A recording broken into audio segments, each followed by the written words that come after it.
माल्यवान का रावण को समझाना। कछु मारे कुछ घायले, कुछ गढ़ चढ़े पराई। घर जय बाली बलि मुख, रिपुदल बल विलचाई। कुछ मारे गए, कुछ घायल हुए, कुछ भागकर गढ़ पर चढ़ गए। अपने बल से शत्रु दल को विचलित करके रीछ और वानर वीर गरज उड़ रहे हैं। निशा जानि कपिचार्यो अनि आए जहाँ कौशला धनी। राम कृपा करि चितवा सबहि, भय विगत श्रम वानर तबहि। रात हुई जानकर वानरों की चारों सेनाएं टुकड़ियां वहां आई जहां कौशलपति श्री राम जी थे। श्री राम जी ने ज्यों ही सब पर कृपा करके देखा त्यों ही ये वानर श्रम रहित हो गए। उहाँ दसानन सचिव हंकारे, सब सन कहि सिसुबट जय मारे। आदा कटकु कपि संधारा, कहु बेगिका करयो विचारा। वहां लंका में रावण ने मंत्रियों को बुलाया और जो मारे गए थे उन सबको वो सबसे बताया। उसने कहा, वानरों ने आधी सेना का संहार कर दिया। अब शीघ्र बताओ क्या विचार उपाय करना चाहिए। माल्यवंत अति जट निशाचर रावण, मातु पिता मंत्री बर बोला वचन। नीति अति पावन, सुनो तात कुछ मोर सिखावन। माल्यवंत नाम का एक अत्यंत बूढ़ा राक्षस था। वह रावण की माता का पिता अर्थात उसका नाना और श्रेष्ठ मंत्री था। वह अत्यंत पवित्र नीति के वचन बोला, हे तात कुछ मेरी सीख भी सुनो। जब ते तुम सीता हरियाणी, अस गुण होई न जाई बखानी। वेद प्राण जासु जसु गायो, राम विमुख काहु सुख पायो।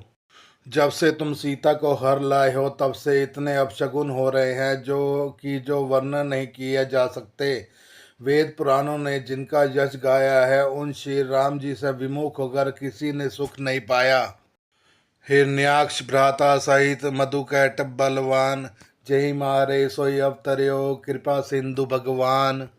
भाई हिरण्यकशिपु सहित हिरण्याक्ष को बलवान मधुकैटभ को जिन्होंने मारा था वे ही कृपा के समुद्र भगवान राम स्वरूप में से अवतरित हुए हैं। मास पुराण 25वां विश्राम। लक्ष्मण मेघनाथ युद्ध। लक्ष्मण जी को शक्ति लगना। काल रूप खल बन दहन, गुनागार धन बोध। शिव विरंच जय सेव ही, तासो कवन विरोध। जो काल स्वरूप है, दुष्टों के समूह रूपी वन के भस्म करने वाली अग्नि है, गुणों के धाम और ज्ञान धन है। ऐव शिवजी और ब्रह्मा जी की जिनकी सेवा करते हैं उनसे वैर कैसा। परिहरि बैर देहु विदेही, भज्यो कृपा निधि परम स्नेही। ताके वचन बान सम लागे, करिया मुँह करि जाहि अभागे। अतः वैर छोड़कर उन्हें जानकी जी को दे दे और कृपा निधान परम स्नेही श्री राम जी का भजन करो। रावण को उसके वचन बाण के समान लगे। वह बोला, अरे अभागे, मुंह काला करके यहाँ से निकल जा। भूड भयसी ना तय मार्यो तो ही, अब जानी नयन दिखाव्यो मोही। तही अपने मन अस अनुमाना, बध्यो चहत यही कृपा निधाना। तू बूढ़ा हो गया, नहीं तो तुझे मार ही डालता। अब मेरी आंखों को अपना मुंह ना दिखला। रावण के यह वचन सुनकर उसने माल्यवान ने अपने मन में ऐसा अनुमान किया कि इसे कृपा निधान श्री राम जी अब मारना ही चाहते हैं। सो उठ गयो कहत दुर्बाधा, तब संकोप बोल्यो धन नादा। कौतुक प्रात देखियो मोरा, करियो बहुत कहो का थोरा। वह रावण को दुर्वचन कहता हुआ उठकर चला गया। तब मेघनाथ क्रोध पूर्वक बोला, सवेरे मेरी करामात देखना, मैं बहुत कुछ करूँगा। थोड़ा क्या कहूँ, जो कुछ वर्णन करूँगा थोड़ा ही होगा।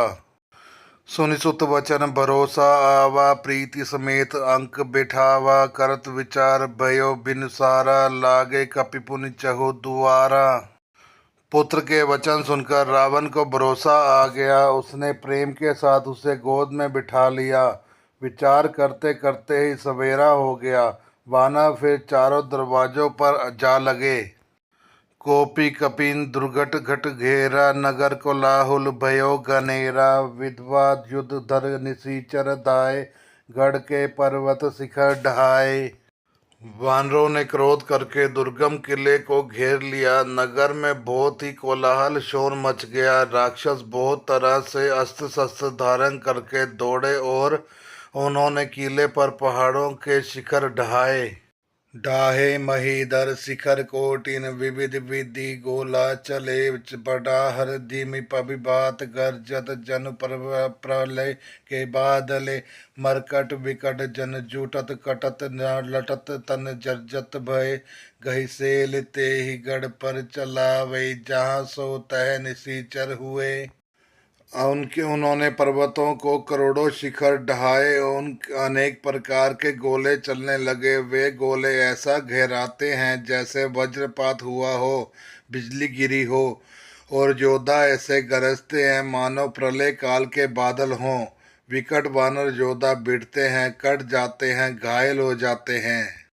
उनके शरीर जर्जर चलनी हो जाते हैं, तब भी वे लड़ते नहीं, हिम्मत नहीं हारते। वे पहाड़ उठाकर उसे किले पर फेंकते हैं।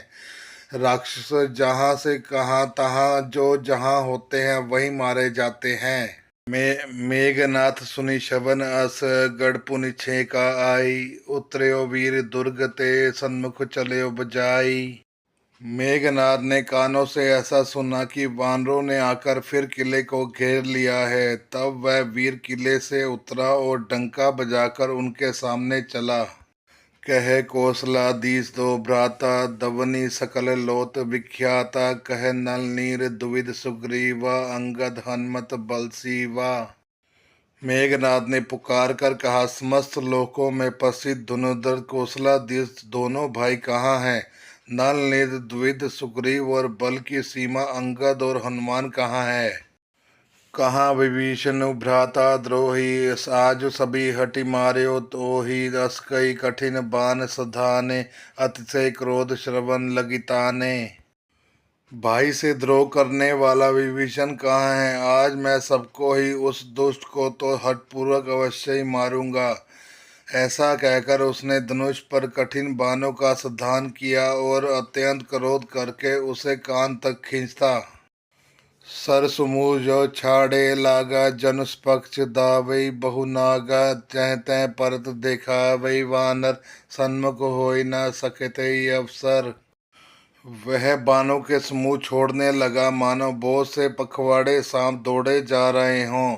जहां तहां वानर गिरते दिखाई पड़ने लगे। उस समय कोई भी उनके सामने ना हो सके। जह तह भागी चले कपि रीछा। बिरसरी सभी युद्ध के इच्छा। सो कपि भालू न रन महु देखा। कहीं से जही न प्राण अवशेषा। रीछ वानर जहां तहां भाग चले, सबको युद्ध की इच्छा भूल गई। रणभूमि में ऐसा एक भी वानर या भालू नहीं दिखाई पड़ा जिसको उसके प्राण मात्र अवशेष न कर दिए हों।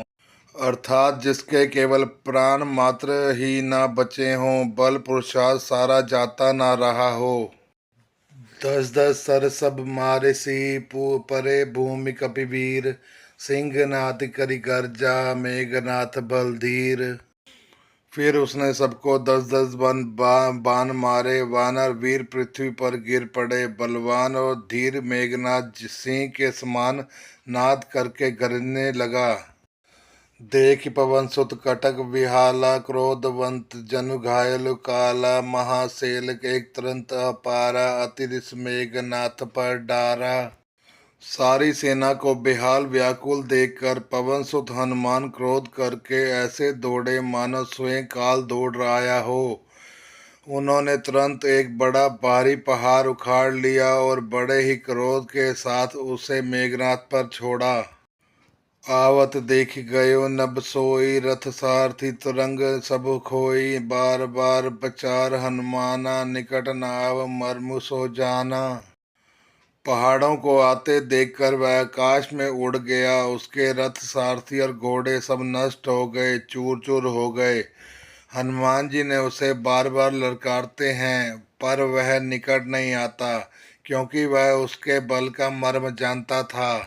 रघुपति निकट गयो धन नादा। नाना भांति करे सि दुर्बाधा। अस्त्र शस्त्र आयुध सब डारे। कौतुक प्रभु काट निवारे। तब मेघनाद श्री रघुनाथ जी के पास गया और उसने उनके प्रति अनेकों प्रकार के दुर्वचन का प्रयोग किया। फिर उसने उन पर अस्त्र शस्त्र तथा और सभी हथियार चलाए। प्रभु ने खेल में ही सबको काट कर अलग कर दिया।